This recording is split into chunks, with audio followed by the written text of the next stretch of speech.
Hey all, here at OS Reviews. Today we're taking a revisited look at the Google Pixel 6 in 2023.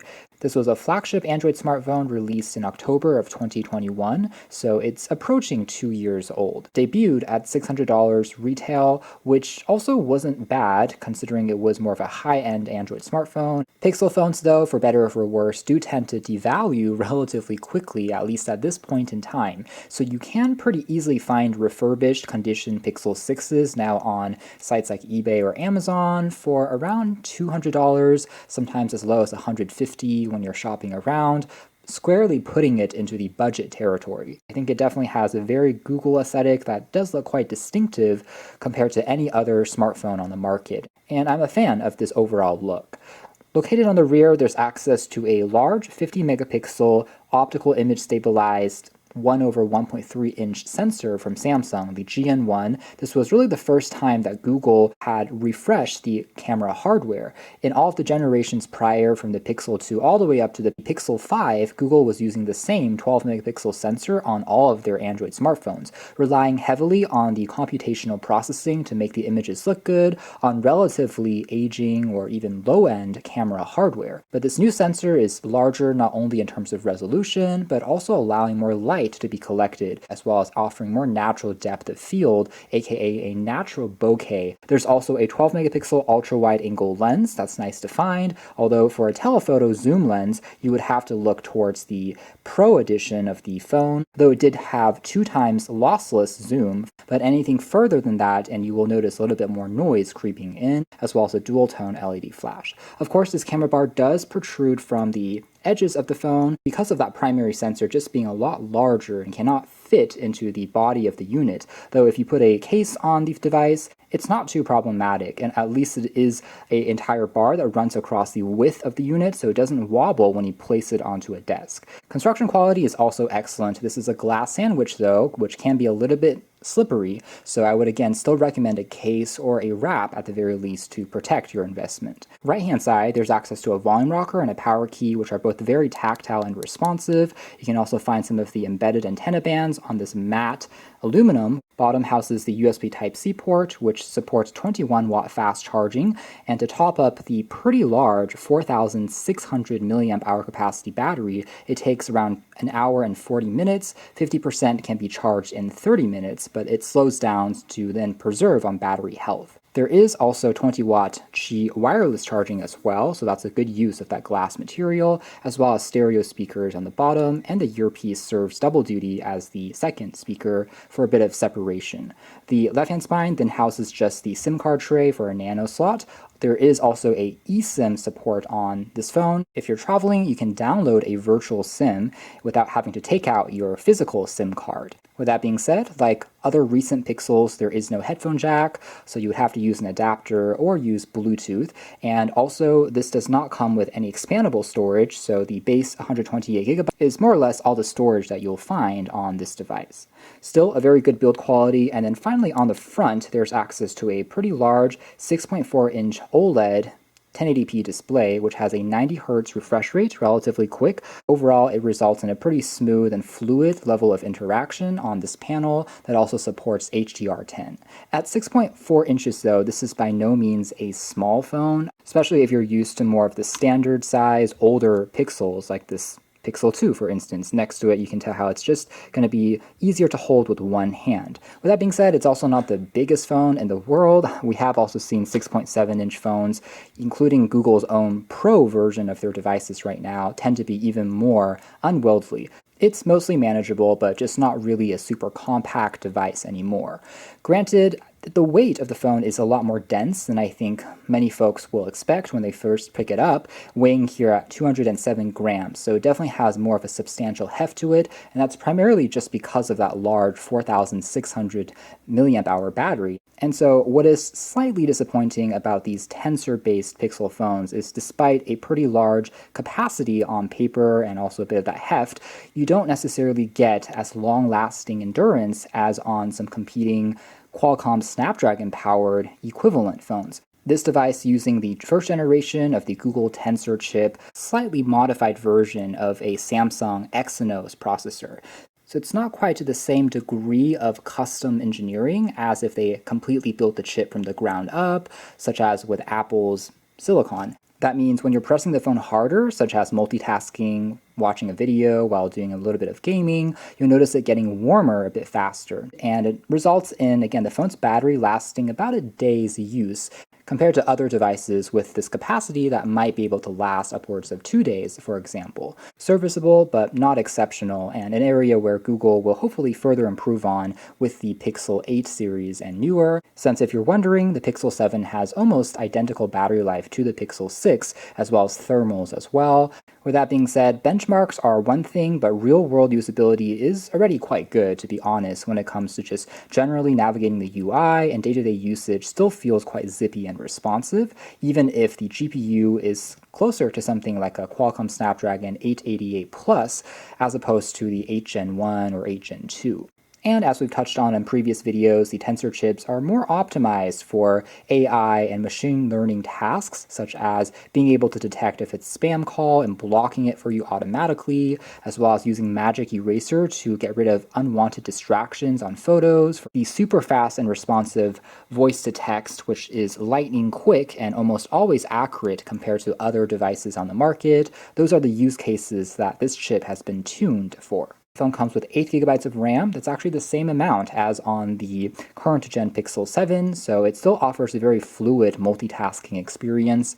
And software-wise, we are talking about Android 13. It has been upgraded from the original Android 12, and it's also promised to receive at least until Android 15. So you have plenty of life left in this phone, at least 3 to 4 more years of additional security updates as well. So the design on the front still feels, I think, quite clean, although technically the bezel sizes are going to be a touch chunkier compared to the 7, but I still like the way that the black kind of bleeds into the frame and gives it a very Google aesthetic. The top here just has a hole punch for that 8 megapixel selfie camera. So let's take a quick look at that aforementioned camera experience first. This is still going to give you one of the best still photography experiences on a smartphone, period. It's super fast to capture an image, providing nearly perfect looking results. Not too much fine-tuning nor editing is really required, and that simplicity, ease of use, and consistency is what sets the Pixel cameras apart. Sure, there isn't a pro mode here, but things are very easy to operate, include toggling between wide angle, the 2x zoom, as well as portrait mode,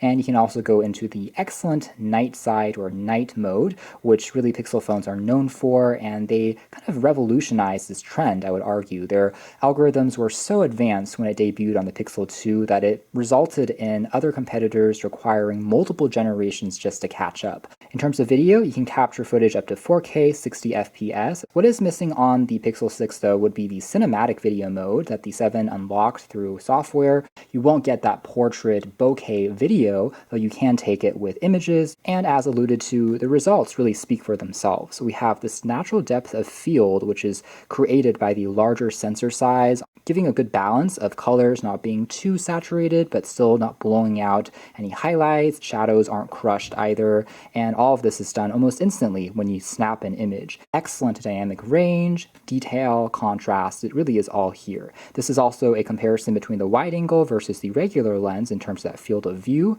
so you do get more within the frame of your shot without having to step back as much, and the overall wide angle lens, even though it's not quite as high res and then bending itself down, it still looks plenty sharp. Color science is pretty consistent between the two. Video recording on Pixels starting with the 6th gen have also been improved to a pretty good extent, although iPhones tend to be the market leader when it comes to the most stable of video footage, but I would say the Pixels are definitely catching up. So if you're looking for one of the best camera experiences on a smartphone, the Pixel 6 will definitely still provide you with that. Now jumping into a quick demo of video playback and what the speakers sound like on the Pixel 6.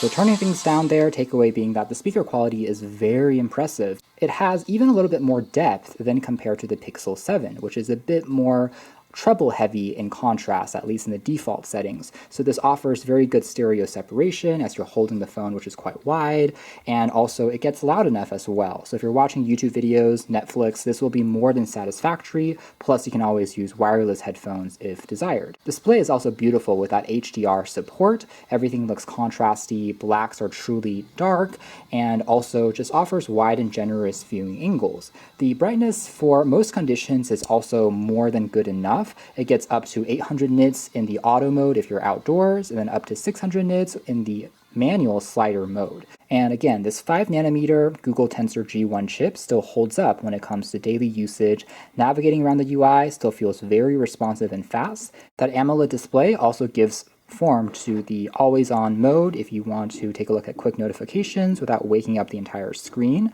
And by the way, it does have a under-display fingerprint scanner, which isn't the fastest in the world, and for some folks was their first introduction to a under-display sensor and complain that it's not quite as accurate as a rear-mounted sensor, which remains true even to this day. You just have to wait for a split second for it to unlock, and otherwise it does its job. Although face unlock as a secondary option would be nice, unfortunately that is something that Google has reserved for the Pixel 7s. As for other basics, the Qi charging can also be reversed to charge other devices under the battery share menu. So you can place wireless buds on the back to top them up. No issues either with GPS and Bluetooth and NFC. When it comes to cellular reception, that's where the original Tensor G1 chip and their built-in modem was a little bit hit or miss. If you are in more rural locations, the 5G tends to be slightly spotty, providing weaker coverage as compared to Qualcomm Snapdragon equivalents. This was mostly fixed as well by the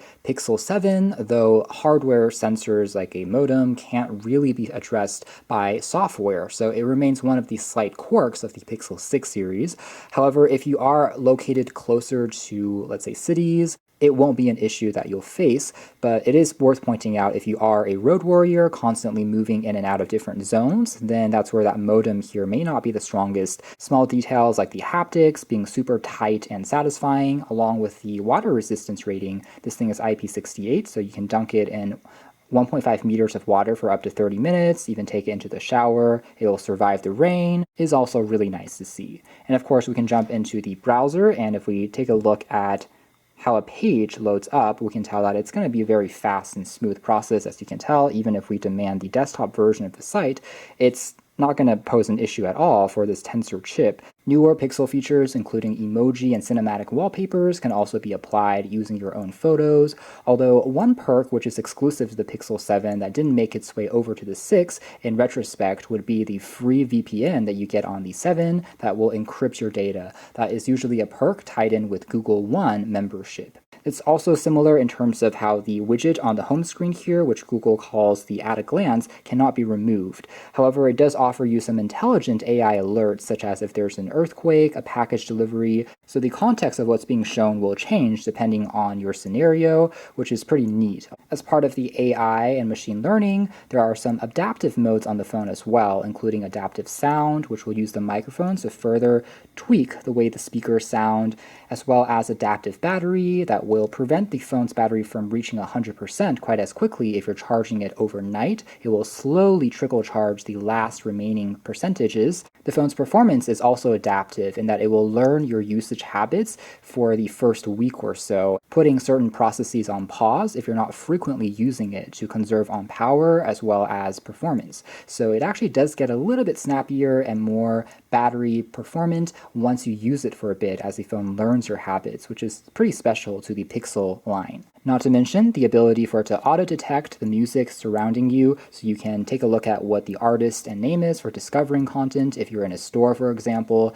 and also the double tap functionality, which allows you to trigger certain shortcuts, working quite well for things like flashlights, playing and pause music. As for doing a little bit of gaming, overall it's decent, as long as you're not expecting instantaneous loading times and the fastest frame rates all the time. You should still be mostly content. Yes, as we talked about, it does get a little bit warmer, more toasty compared to the more efficient Snapdragon alternatives, but still plenty of horsepower here. So that's more or less it as far as our revisited review of the Google Pixel 6, a unique and very smart Android device, which is adaptive in terms of all of the usage habits, small details like the excellent camera, almost flawless transcription capabilities, coupled with a distinctive Google Pixel design that I actually think looks really good, even here in 2023. So this is still an excellent value smartphone to consider, especially in markets where the Pixel 7 may not be quite as accessible, and Google doesn't have the excellent trade-in offers that they do in the US. I think will be an excellent option, with still plenty of life left in it and very good in terms of average everyday performance. You can check out more details if interested in the links down below, but for now that's been our video. Thanks for watching here at OS Reviews. That's been the Pixel 6 Revisited.